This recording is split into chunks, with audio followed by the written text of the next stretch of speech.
everyone. Welcome to another edition of DevOps Unbound, where we talk about DevOps, hence the title. Thanks for joining us. This episode is titled DevOps Unicorns, the quest for end-to-end DevOps. You know, I've been in IT 30 plus years, and there's always been this tension or this pendulum that swings between the one throat to choke versus the best of breed solutions in any area. Today it's DevOps and software delivery and deployment. But in anything, in the security world, in everything, in hosting and infrastructure, it's always been a common theme. But it's really, really becoming acute within the DevOps sector now. And we've assembled what we think is a great panel to discuss this issue. Let me introduce you to them, and we'll go from there. First of all, I want to welcome, to a panel for the first time in a long time, my friend Larry Maccherone. Larry, welcome to DevOps Unbound. Give people a little background if you don't mind. Oh, sure. Thanks for having me here, Alan. First of all, I want to say, so I launched the DevSecOps transformation program at Comcast and grew that for 5 years. And I'm a developer at heart, though. So I was sort of the ideal person to take what was actually becoming more common outside of big enterprises, DevSecOps, and try to actually do a dev-first approach inside of a large enterprise like Comcast. And so all my experience was around that. Recently, last 5 years is around that. Excellent. Next, let me introduce you. She's a repeat visitor to DevOps Unbound. Garima, if I mess up your last name, I apologize in advance. But Garima Bajpai, close? Almost, yeah. So I'm Garima Bajpai. I'm based out of Ottawa, Canada, and I'm the founder for the DevOps community of practice here in Canada, which has 3 chapters: Toronto, Ottawa, and Edmonton. I'm also the organizer for the DevOps Summit in Canada, which happens in November 8th and 9th. And I'm also associated with organizations like DevOps Institute as an ambassador, as well as CD Foundation as an ambassador.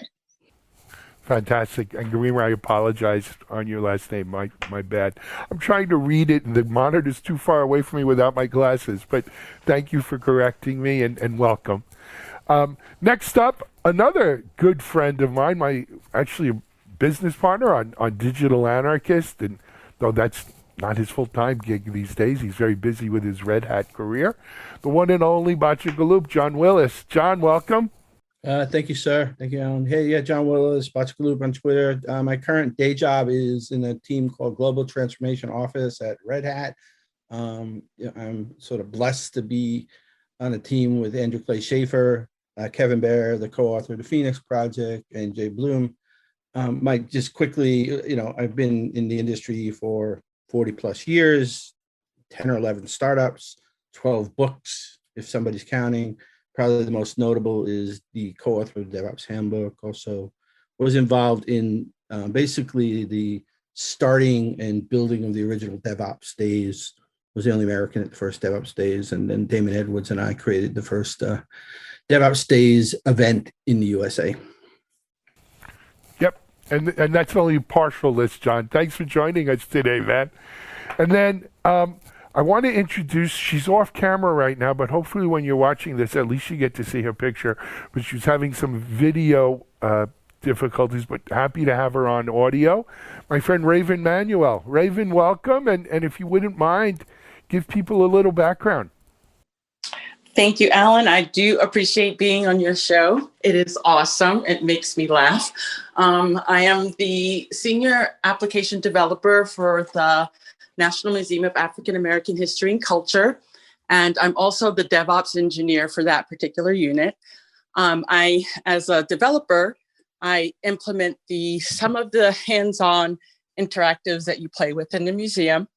And as a DevOps engineer, I am in charge of just about everything that's DevOps, from the cloud solutions and how we, from the application development side, how we're using cloud and the tools and writing strategies, and keeping my leadership informed of all of the good things that are out there. Fantastic. And Ravyn, welcome and thanks for joining us today. Last but not least, my co-host here on DevOps Unbound, Mitch Ashley. Hey, Mitchell, welcome. You want to just introduce yourself? Great to be here. Man, what a panel. I'm so excited to be with these folks on today. Yeah, I head up Accelerated Strategies Group, analyst firm focusing on, of course, DevOps and digital transformation, as well as cybersecurity and cloud, and also serve as CTO with MediaOps, so heading up the platform strategy and technologies that we use to deliver programs like this. So like John, I think we've been probably in the industry about the same amount of time, and I have 0 books to my credit. So he's made a lot more progress in those areas, but also a startup person and, run a lot of software projects, product, as well as IT groups, as well as on the vendor side. So this will be a fun discussion. Absolutely. I should mention DevOps Unbound is sponsored by our friends at Tricentis. To give you an idea of what a great sponsor they are, they don't even have anyone on our panel today, but they do enable this show to go forward, every other week. So many thanks to Tricentis. So John, I laid it out, right? It's the one throat to choke versus best of breed. Do we, how many vendors can we support? How do I package solutions that are more than just point solutions? Or maybe I just want point solutions. What's the answer here, John? The answer is, Alan, I would say if I had the right answer, I'd be on a Grady White right now and go from there. Exactly, and I'd be right with you. But no, I think it's a great panel. I agree with Mitch. I'm excited about the discussions that we can all have. I think the question, I was thinking just that sort of Chinese curse translation, may you live in interesting times, right? And right, that's clearly where we are right now. And I think your question, right, starts with a shift, right? Like there was this whole, me and you, Mitchell, some of us have been here forever. And like back in the day, there was this question of one throat to choke versus, so should I do an ELA with computer associates versus piecemeal things, right? And probably less than 1% of the enterprises were do-it-yourselfs. Right now, today, you will find probably, I'm just going to swag the number, but it's probably north of 10, maybe 15%, maybe even higher of companies that are now being challenged to do it yourself. Kubernetes is a great example, right? That's a can opener for companies to make a decision of, are my vendors keeping up with what comes from basically sort of upstream technology that I should build myself? So I think that's the sort of the question we move into is more about, do you build internally to solve your problems to keep up with the changes in the market and the technology? Or do you try to find a pair of vendors or a single vendor? And there really is very few single vendors that can give you the whole scope of, what's going on in modern technology today. So I think that's the question that I think we'll have fun just talking about today. No questions. I don't disagree. Panel? So, Alan, this is Ravyn. I agree with you, John. I think one of the things, because that's a struggle for me and my organization, is we need help with implementing DevOps. But I think that vendors are very tool focused, and and the tools are like the third priority in the stack of there. And what I've been doing when I'm building the strategy for how we're going to implement DevOps, I look, and we're talking about tools, I look at the standards, because if they're making standards and the tool has to follow that standard, then it's plug and play. You don't get if Docker decides that they're going to go out of business, then you can have another container type technology to do that. So when we are looking at vendors, we actually kind of do a piecemeal, because we're really unicorns. We're not a software company. We don't have software products. We have digital products, and they're all one-offs. And so it really just depends on what fits for us. So we don't really go for the one vendor solution. We actually go for who can help us get to where we need based on our business problem. Excellent. Sure. And I wanted to add a few things, because when we drill deeper into this conversation, we will find out that there are two sides of this coin. One part is where an organization from a maturity perspective is. And the second thing is what are the vendor-centric capabilities you're looking at. But if you look at both sides of the coin, there are three things which are needed to calibrate these DevOps tools in the overall context. The first thing, and this is, I want to reiterate the fact because I come from a very large, complex organization background, that it is very essential to have an enterprise architecture view. So I would suggest and recommend that before even taking this approach of single vendor or multi-vendor discussion, we need to kind of break down what are the key capabilities which are needed. So whether it's a single vendor which can provide you that enterprise IT architecture capability, or it will be your organization who will be doing it. So that's essential. The second thing I think which is also essential is the orchestration layer. You'll have to have that governance of total cost of ownership, compliance, security, identity access management. And that orchestration layer has to be there to stitch all your calibrated DevOps tools. So it's a question of whether you want to kind of build it in-house in that organization, or you kind of have a vendor-centric approach where this capability should be or could be brought in. So these are like two things, and then you start calibrating these DevOps tools. So you don't have to look at the foundational aspects of compliance, security, governance, total cost of ownership, and the job becomes much more easier. And the question is that how to bring these DevOps tools and enable business value. So I want to riff off of that orchestration layer idea, but I want to backtrack a little bit on sort of we have a binary sort of difference here between unicorn and best of breed. But I think within the unicorn bucket, there's really two major flavors of unicorn that are wildly different. And so I want to sort of bring that out. You have these Frankenstein vendors that are piecing together acquisitions into this monster, and those are not pleasant experiences. And the only benefit you get out of one vendor in that case is really the contracting benefit of having a single master service level agreement. You're not getting an integrated product that really allows you to actually smoothly do the workflow, insist in the workflow that developers are using to produce value for your company. And then you have this other class of unicorns in the DevOps world, but less so in the security world, and I'll talk about that in a second, which have taken a marketplace approach. And this is not a DevOps vendor, but I think the first vendor to really pull off this marketplace approach was Atlassian. They had one product that was really great, but they said, okay, plug into this product. And they created APIs and they created toolkits and they created a whole community. Most of those people did it for free and they just sort of did it for themselves and then they shared it with the community. But some of those people became vendors and sold their product in the Atlassian marketplace. And then Atlassian acquired those.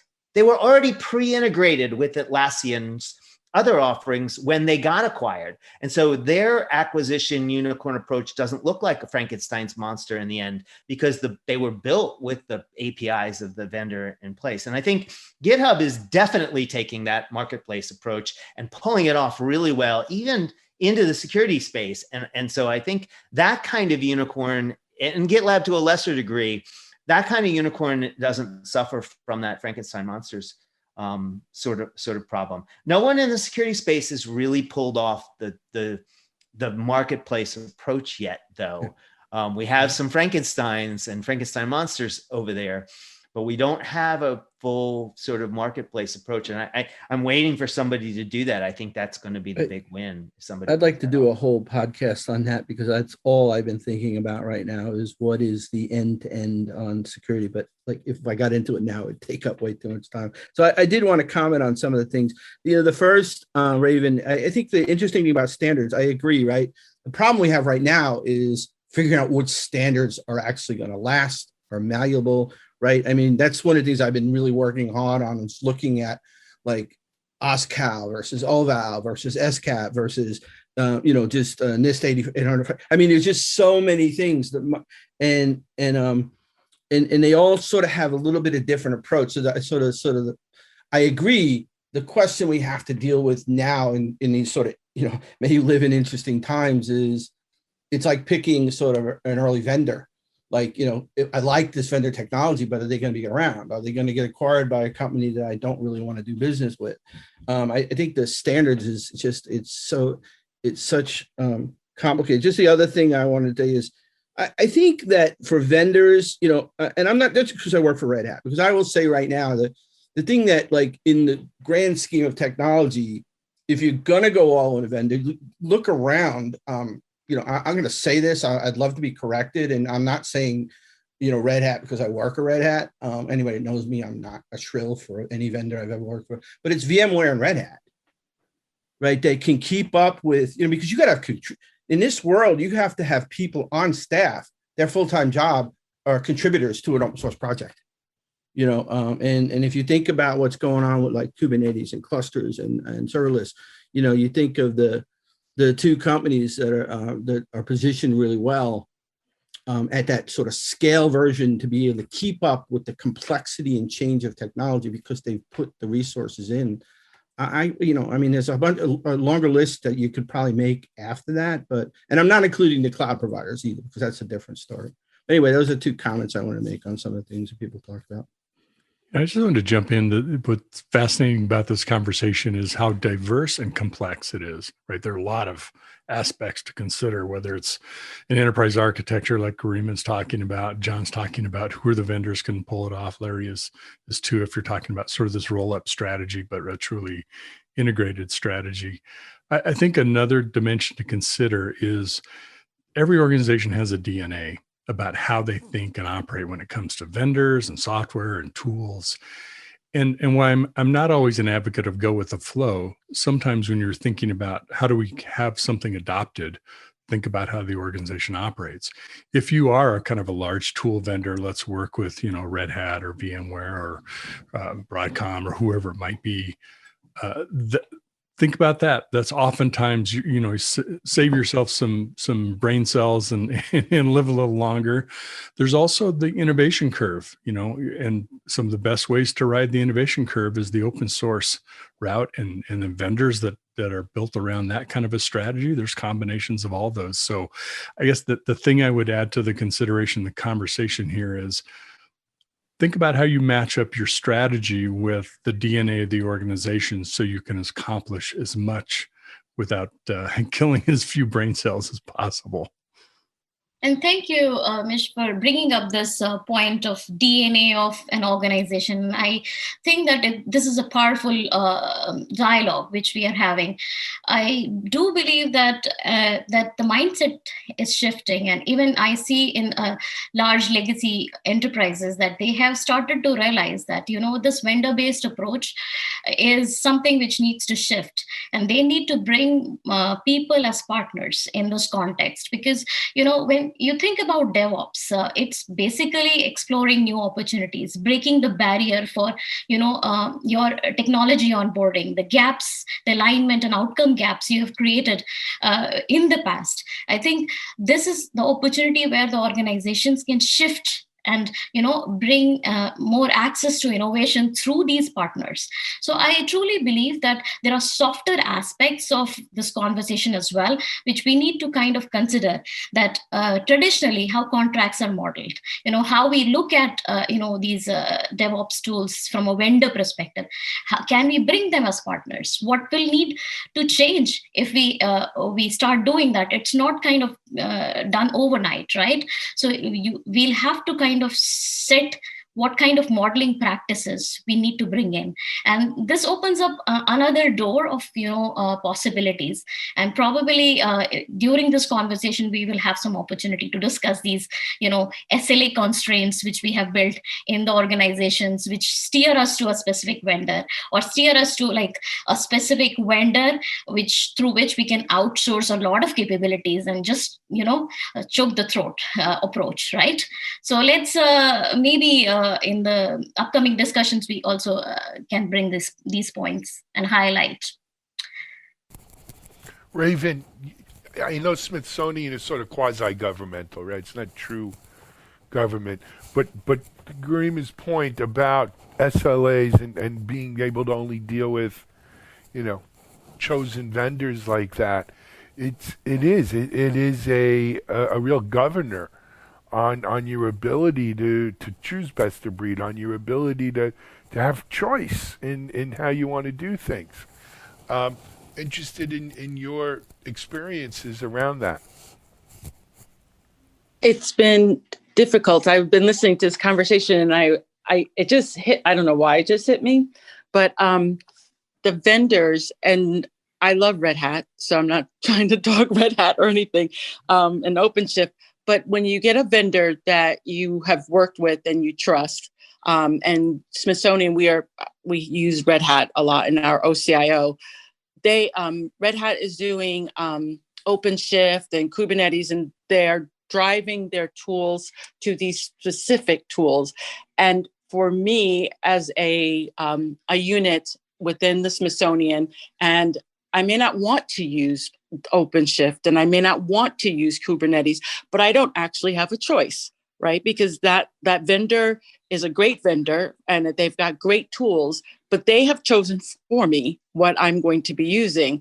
And that makes it really hard for me to say, does that really fit what I really need? Is that too much? Because I can tell you that a lot of the vendors that I talk to, they're expecting us to use this like suite of products, and it's too much for what we want to do. And so I'm left with, I either go with this vendor and overspend and use tools that I don't really need, or I have to do it myself because I can't really find somebody that can customize that for me.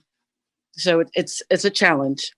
Yeah, it sounds like it. One of the things I struggle with, I sort of love Kubernetes and hate Kubernetes, right? Because like HashiCorp has this cluster manager called Nomad, and I've actually seen people use it effectively with like incredibly less toil, 80% of the features of it, but it's never going to get any escape velocity. It hasn't, it won't. And I fear for our industry that we're like so focused on like there's just only one way to do cluster management today, and where so to Ravyn's point, like whether it's Red Hat or whatever, it seems like you're not even able to explore possible emerging sort of cluster containerized cluster management solutions, because all of the oxygen in our industry right now is consumed by Kubernetes. Amen. Yeah. Thoughts on that? I'd like to jump in with some thoughts on that. I mean, this is, sort of a dream nightmare scenario, right? Let's take it off Kubernetes. Let's go back to PC operating systems. It was great that we had only Windows to develop on, and this way, if you were an app developer, you only had to worry about developing on Windows.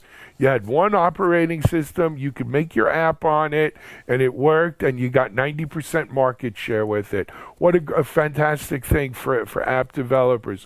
Of course, it gave Microsoft the inside track on Office and everything they did. And from a security point of view, what a big, fat, juicy payload that was, right, to go attack.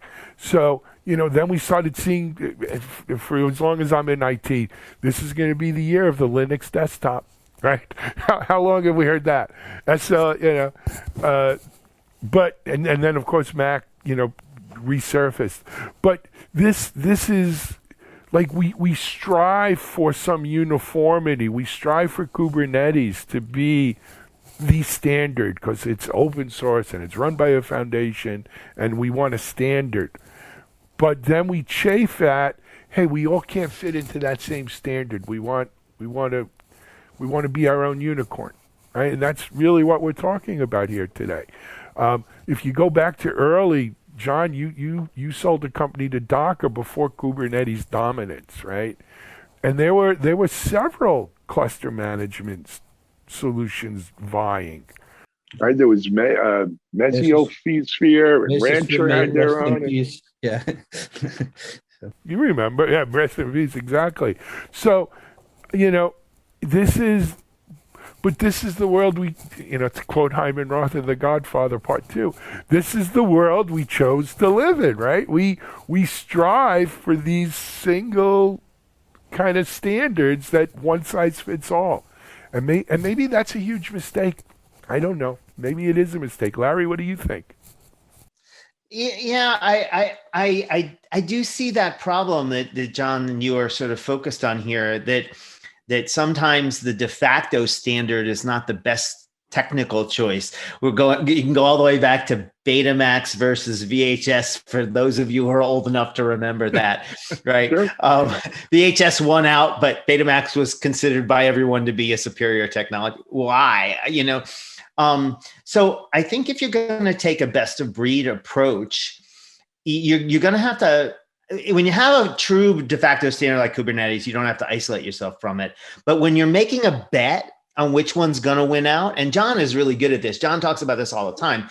John sort of like, doesn't want to put his chips down on something that's not going to survive long term. So he wants to think about what's going to survive.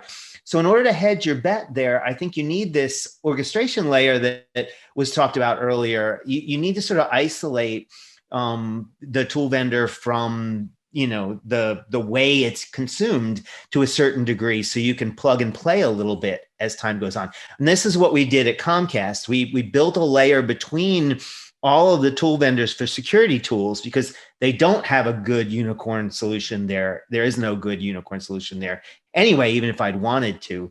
And so we had more than one vendor in every tool category competing internally. And sometimes we had 3 tool vendors.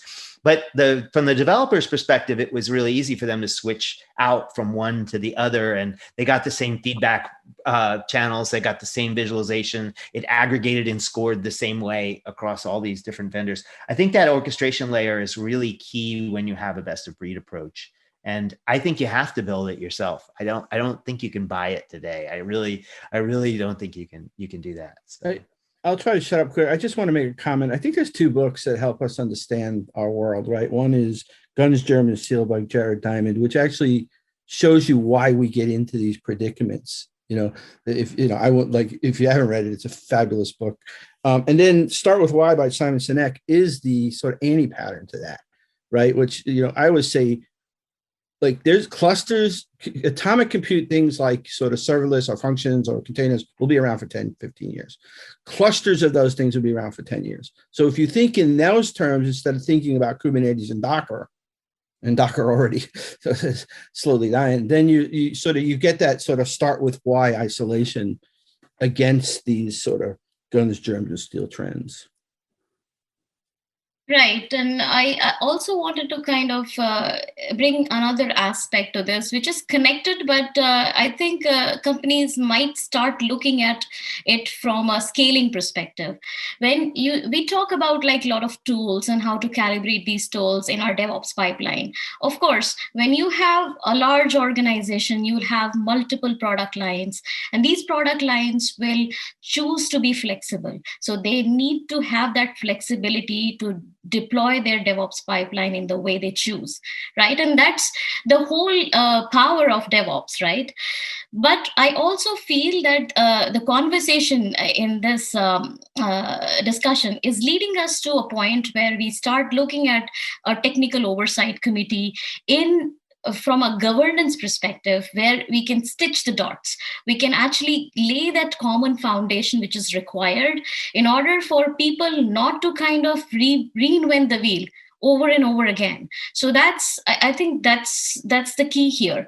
And of course, when we talk about a specific vendor lock-in with huge capabilities, it has pros and cons, right? So one pro would be like, they can mutually enforce new capabilities. So when they bring one feature in one product, it's mutually enforcing in the other product, which is a beautiful advantage, they bring in. But that also limits our possibility to look beyond what the vendor is bringing in. So we are kind of essentially not exploiting our own innovation cycles to introduce more, capabilities around how we want to experiment, how we want to kind of build, innovative new features into that life cycle. So these are kind of good considerations to look at. And I truly believe that the technical oversight committee is something which you will see in large organizations will kind of, start steering in a bigger way when it comes to DevOps.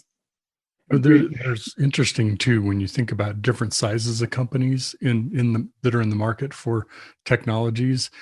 Larry mentioned what he did at Comcast, or what he was part of, that was created sort of an architecture where tools can be plugged in, unplugged, replaced, et cetera. It sounds simple, but I know that, they have an architecture to do that. And some organizations have the wherewithal to create those things. What we see in the data, looking at the market, is in the small business, the kind of sub 200 people or so companies, they have really good high performance teams that can work to create software, set up their own environments, kind of create a very productive setup for themselves, tool chains, et cetera. Then on the high end or the large end, the enterprises, they have a lot of resources available to them that they can potentially marshal to figure out how to do some of those things. The mid-tier market, the medium-sized company, is often where they're most challenged to. They want to do what an enterprise can do, but they just don't have the resources. They don't have the money or the vendor relationships across the board to do all those things. And they're expected to deliver almost at an enterprise class level, but they don't have all of the resources to be able to do that. And that's often where, somebody, the non-Frankenstein vendors that do a good job of kind of delivering a suite of solutions can work in those situations. Not that they can't work in the others, they can too. But depending where you are in that kind of a company, that size of company, makes a big difference on what strategy you can take. I think that's a great point. And my recent experience last 5 years has really been enterprise. But prior to that, I was, talking to lots of companies. And you're right, the mid-sized companies are the ones that are sort of in that no man's land sometimes, where they need some standardization, they need some consistency, but they don't have the wherewithal to put it all together. And a vendor unicorn approach might actually be better in those circumstances. Hey guys, I want to, Ravyn was here. I'm going to let you in a sec. John, the first book that you mentioned, I want to put these books in the notes somewhere. I did a presentation with Josh Corman way back, Guns, Germs, and Steel.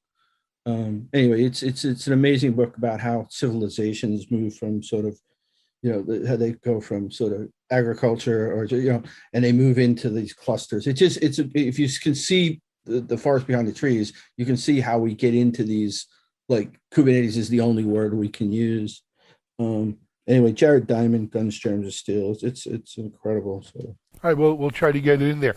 Ravyn, did you want to say something and I cut you off? No, I don't think that was me. Yeah, that was me actually. Yeah, okay. I wanted to actually enhance what Larry was saying about mid-sized companies. And this is purely based on my experience and exposure with the Canada DevOps community of practice.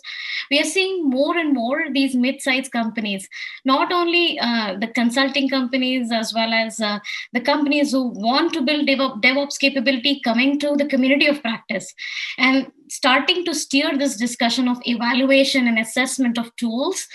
And I'm also seeing that the vendor side, specifically we are talking about tier 2 companies here. The vendors are coming and, exposing the tool capabilities in the community of practice. And they want some support and help for us to kind of steer this conversation. Is this a good tool? Is this a good capability where they are in their context? And, it's a very interesting discussion, because technical side is one side of the story. I would also like to kind of emphasize the fact the questions we ask these vendors and these companies are like, okay, do you have a product owner for this product? Because essentially, what it means is that how accountability is built in the, in a specific tool perspective. I also kind of ensure that we ask them what kind of teams they have, like what kind of cross-functional teams they have, so that we do not miss out on the point of interoperability, integration, automation. All these are important points. So I just wanted to mention that how we take that approach from a community of practice perspective when we are asked to kind of assess. I totally agree with all that. One of the things I was thinking about, I've had this luxury of being involved in these different communities, like I'm in Alan's community, right? So I've gotten hooked into it, usually what's interesting is going on in Alan's world, which is a pretty big world. I've been hooked into Gene's world pretty heavily, DevOps Enterprise Forum, a selection committee. And then, I'm one of the co-founders and advisors for the DevOps Days. And one of the things that I get to see is true leaders. And I don't want to put all the sort of weight and gravity on, you have to have a great leader to be successful. But as I think about the people, Larry is a great example. You can talk all day long about what Comcast does. I've seen Larry in action. That's the kind of guy you want in your enterprise. Courtney Kisser now, was at, Nike, and now she's moved on to a startup. Ross Clanton now at American Airlines. Heather Mickman. I mean, I can go on in the list, but these are people that impact change in large organizations where it's incredibly hard. And there's just something about that. There is an immune system at large enterprises, though, that makes it hard for someone like me to actually be hired and be successful. The idea of disruptive change is not something that the enterprises are sort of seeking out ever. And so if you're sort of grassroots and you're sort of ground up and you get a few pilots going, that's easy. There's not a lot of resistance. It's when you get enough momentum that somebody feels like their domain is threatened, that you get the political pushback at an enterprise. And that's really hard to overcome. And companies have to be very conscious about that. And Comcast has done a great job of that for me in the past. But I see it in the nature of the enterprise, immune system, essentially. We probably could take any one of those last three comments and turn that into a whole nother dialogue. Maybe we can get some help from the folks in the production department for pulling us back together. Alan, do you want to close this out? One thing's for sure is we've got a lot more to talk about on this subject. I'd invite you all back to continue the conversation. But for now, Ravyn, I appreciate you, soldiering through this on audio only. If we do it again, we'll make sure to get that video working. Garima, always a pleasure to have you on here. You bring so much. Larry and John, what can I say? It's a pleasure to see you guys. I can't wait till we can see each other in person. I know a lot of us have gotten our shots. It won't be long. But thank you so much for adding so much. Mitchell, fantastic job. Most of all, hey, thank you, people watching this, because that's why we do this, is for you guys to get something out of it, join in the conversation, let us hear what you're thinking. Many thanks to Tricentis for sponsoring DevOps Unbound. Until next time, though, this is Alan Shimel, Media Ops for DevOps Unbound. Have a great day, everyone. Bye-bye.